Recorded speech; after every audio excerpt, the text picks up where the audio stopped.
What's up, everybody? This is Erica from the Classy Climb blog. I am getting ready to run out for today's walk, Town Lake. But before I do, I just want to go ahead and do this one shortly for today. Where to start in business. Number one, 44 to 48 is the actual average age of the first an entrepreneur's kind of first getting started, first set of businesses. And why is it 44 to 48? Because that's where experience comes in. That's where people have started to be in a corporate setting long enough to know if they like it or don't like it, or they've actually experienced a layoff. Number one group of layoffs right now is 45 to 54. So it's a big area, but it's a big group that has a lot of experience. Number two, don't worry about the name. I get more calls than you guys could ever believe about people worrying about the name of the business. And oh my God, a lot of them, they'll stay stuck for 6 months on the name of a business when really you could literally call it You Services and get moving. A lot of what's making people get stuck is action, right? So if there's some kind of lawn care, there's some kind of skill you have, those things you can actually market. The handyman services, those things are all marketable. It's really not about the name. As long as you're not picking something outrageous, something that's just, that can't be put on regular paper or on the back of a shirt with a phone number, the name is not as important as you guys are thinking. Number three, what is your skill? So a lot of people say they want to start a business, but they don't know where to go, what their business they should start. You should start with whatever skill you have. What is your skill? What are you good at? What can you do in a job setting? What can you do independent of a job setting? Those are really great starters. So the skill is what you should focus on, whether it's, repairing things, houses, construction, paperwork, whatever that lane you're in. Stick in that lane, work with what works best. There's a lot of times people say, well, I want to start a business in this, but they're a skilled insurance salesperson, right? Well, now just start your own insurance sales company. It's not, don't jump from one leap to the other. Stay in the kind of lane you're already in. Okay. Four, a really good one that you guys should totally practice is the backwards blueprint. And the backwards blueprint is where you as a person, sorry, the light's crazy, where you as a person kind of works backwards from what you need. Is it 50,000 a year? Is it 60? Is it 100,000? A good rule of thumb I tell people is 100 to 300 a day.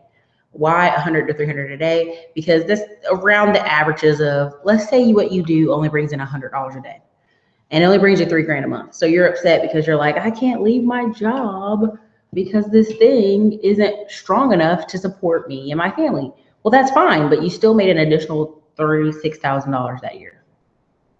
And if you give it a little bit more time, maybe you can make an additional $60,000 next year.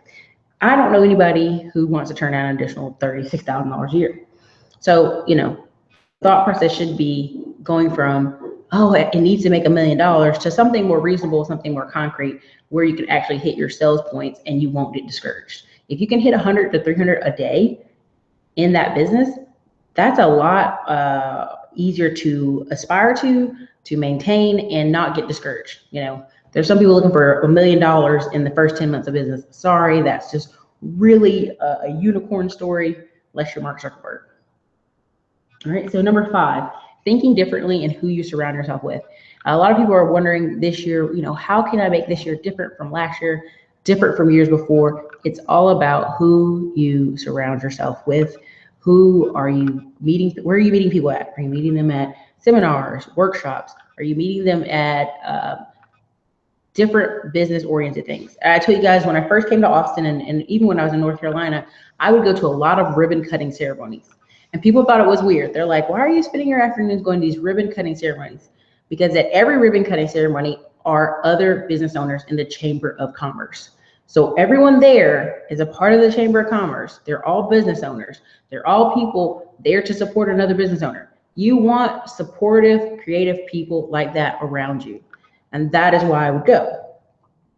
And it would just, it would add to my Rolodex and these same people you see later in different parts of life. I remember volunteering for United Way, and I got to volunteer at one center. And at that center, there were 4 guys around me. They were older, they were nice, they were talking.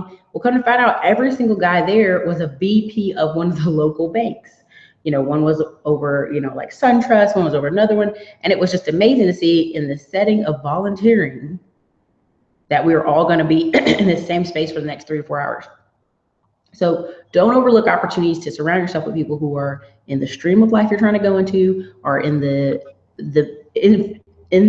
opportunity lane, right? And when I say opportunity lane, if you're all going to Chamber of Commerce events, occasionally there's going to be great conversation that stroke up. We had one that was like an oyster shucking event, which was hilarious. But the oyster shucking event allowed everybody to kind of drink beer, relax, eat oysters, and have a more open dialogue. So where do you get started this year? You get started by actually don't worry about your age, focus on your skill set. What is something you can start doing today? If you can't start doing today, will it take you 6 months? Will it take you 3 months? Is there a certain skill you need to start that business? There's one guy that watches a channel, he actually is a felon.